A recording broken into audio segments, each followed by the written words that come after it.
কবিতা ধন্য হইব। বলবীর বল উন্নত মম শির, শির নেহারি আমারি, নত শির ওই শিখর হিমাদ্রির। কবিতা দুটি চরণ আওড়াতে আওড়াতে ছুটছে ছোট্ট মৃদুল।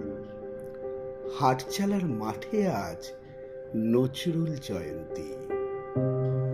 বিকাল 4টা নাগাদ সকলে চইলা আইসো। কথাটা বলে সে ছুটে বেরিয়ে গেল। মন্টুর চা দোকানে চা খাচ্ছিল হাসান চাচা। বলল, পোলাডা কি কয়ে গেল? হাটচালার মাঠে যেন কি সব হবে।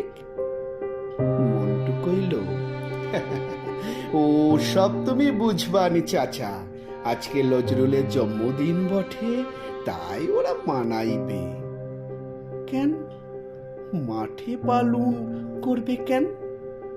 মহাপুরুষের জন্মদিন মাঠেই মানানো হয় চাচা।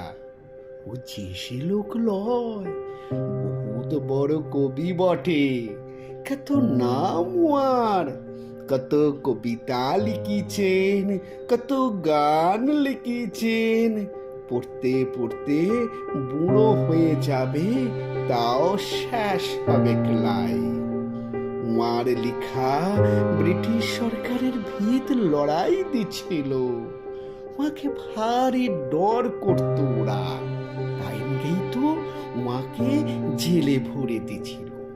কত জুলুম ঝিলতে হইছে। মানুষ কোকে আটকান যায়, কিন্তু কলঙ্ককে আটকান যায়? ইটা হারে হারে বুঝা ছিল ফিরিঙ্গি।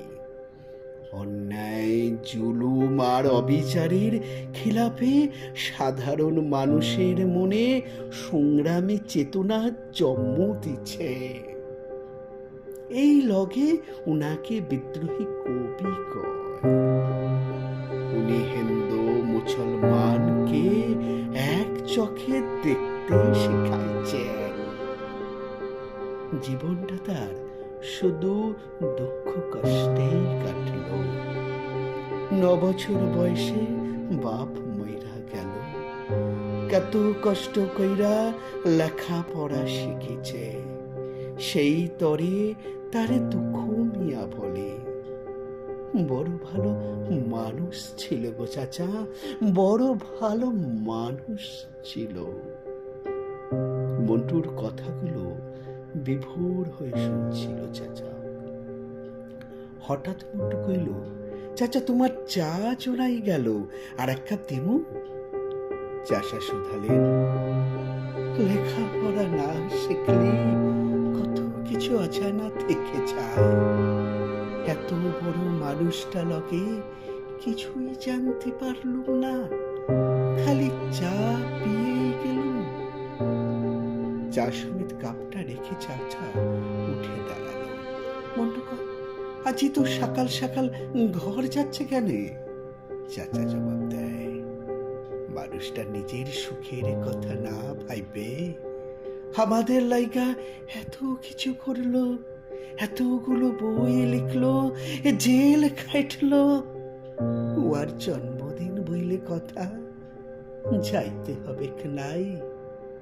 চরণে চোখের জল ধুইয়ে একটু ফুল দিয়ে আশীর্বাদ লিব, তবেই মোর জীবনটা ধন্য হইব, জীবনটা ধন্য হইব, জীবন